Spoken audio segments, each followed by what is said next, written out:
actually, the family started selling milk in San Antonio before the turn of the century. My grandfather delivered milk for his widowed mother and butter, and they actually sold cream to the Argyle, which is a famous private club in San Antonio. Anybody in San Antonio knows what the Argyle was. But anyway, they're still operating, so we were one of their first suppliers. But at 19, after my grandparents married, and he was in the bee business in Hondo, and needed some mesquite beans to make mesquite trees for better honey. So he bought 400 acres of land in Sandia in 1908, and he came here, and then they raised cucumbers and along with watermelons. Of course, they sold a little milk here and there and did anything they could, just like everybody else was doing. But in about 1928 or 27, 28, they really kind of got more into the dairy business and hand milking, of course, and selling the milk to San Antonio on the train. The train would pick it up in Sandia in cans, and they would take it, and then they would bring them cans back. They'd bring the cans they picked up the day before back when they came, so you have cans to change. You need 3 days of cans, but that's how it worked. We cooled in the bat water with the cans and had to haul the ice even before we were trying to get ice even before we were hauling milk to Corpus. But eventually, my Uncle Ed, Louise's father, was visiting a dairy over in Agua Dulce and saw the milking machines. And so a light bulb went off, so he quickly came back and ordered milking machines from Sears and Roebuck in Chicago, and wired the money and got milking machines. And so in doing that, the Taft Ranch was for sale. The Taft Ranch Jersey Herd was for sale. And so there were 240 cows in that herd. And then later he brought Ed Lassiter herd out of Falfurrias, and they decided to go out of the production and just doing manufacturing. And then the King Ranch Jersey Herd, when Dr. Northway was in charge of the Santa Gertrudis cattle, and he was also in charge of the dairy.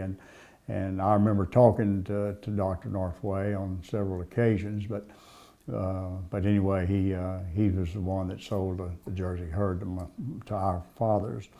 So all of a sudden, we went from a few head to 1,000, and it was.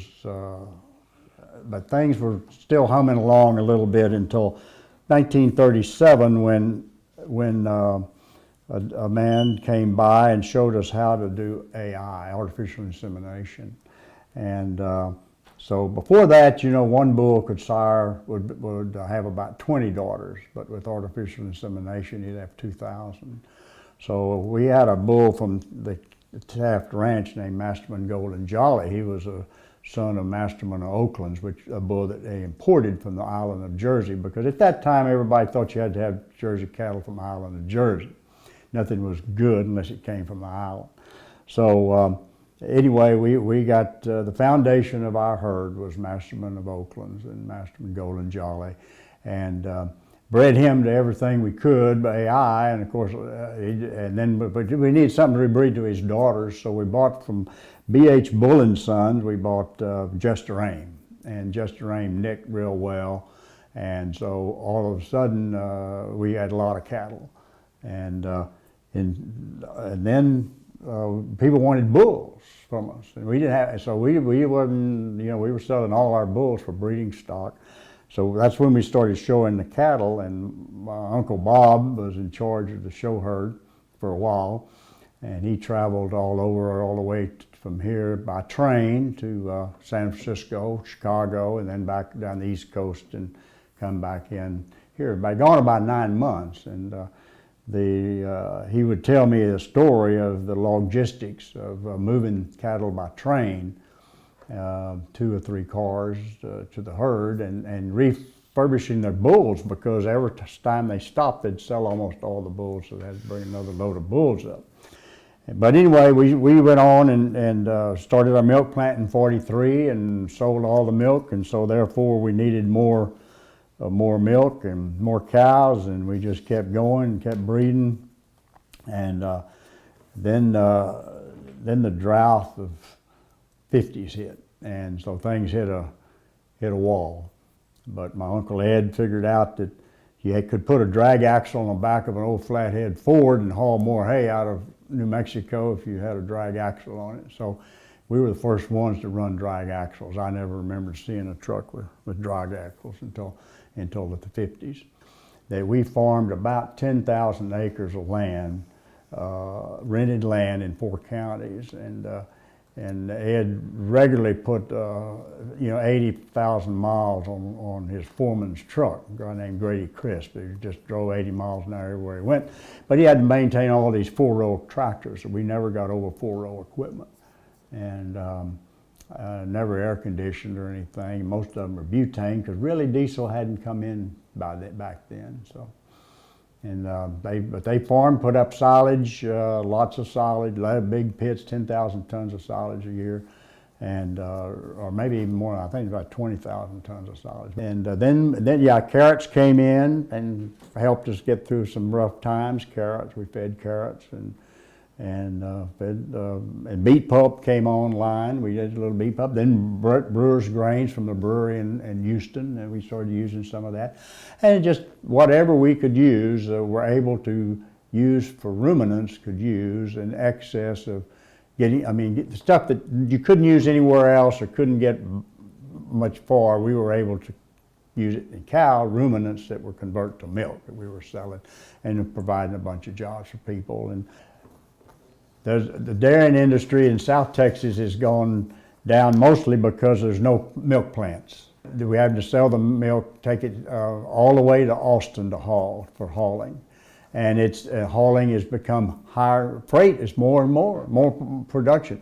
And because of the drought situation, to bring the feed in has gotten problems. So between freight, I think, is the biggest problem. Freight for feed in, for freight for milk out, and that is the reason why we've have slowed. The dairy industry has closed in South Texas. Well, as a family, we've always been consumer because we actually sold to the consumer directly. We knew the consumers, so therefore we really pay attention to what they wanted, and are very conscientious of being sure our milk meets all the standards, better than any of the standards. And because we had to face all our customers when we see them at church or we see them in business meetings or whatever. And we really know that, and we've been blessed to be able to have the land. This land was sold to us, but at a very low price compared to what it is today. And we cleared it, and we were able to get in production into it. And we're attached to the land. We're attached to the hard work, blood, sweat, and tears that our forefathers had to go through on days when it didn't rain and days when they had to come in after milking all the cows and go back out again. And of course, Joe and I did all of those things, and Louise helped in doing a lot of things. She was American Dairy Princess in 1963. Traveled all over the United States and parts of South America, and represented the industry and gave speeches. So she's very capable of telling all this story for us. And but I know that we've tried to. If you're going to be around, you might as well try to do a good job, and be confident that you've tried to make a difference. We had offered a full line of dairy, cottage cheese, half and half, ice cream. Didn't make yogurt in those days, but had all the other butter and so forth. 1971, we merged our plant with Hygeia Dairy down in Harlingen, Texas. And we had about 20 trucks, route trucks on the Maranzas Pass and Kingsville and Beeville were kind of the crescent area that we served, of course, as well as downtown and residential Corpus Christi. milk would leave the farm about 5 o'clock in the morning and find its way to the milk carton at about 9 o'clock, and guys would be through and ready to wash up by 2 o'clock in the afternoon. So it was always fresh and ready to go the next morning.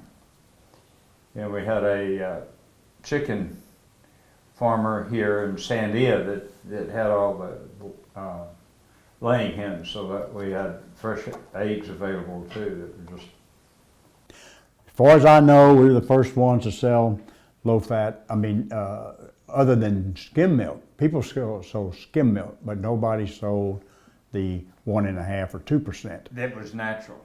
It was natural protein. We didn't There's put no in, powder in we this didn't put product. any powder in it. A lot of other people putting powder in theirs to bring it up, but we didn't have to do that, and we cut the fat down to 1.5, Made ice cream with it. and we just did that through the separator. Now, we sold all Jersey milk, so our protein was already high.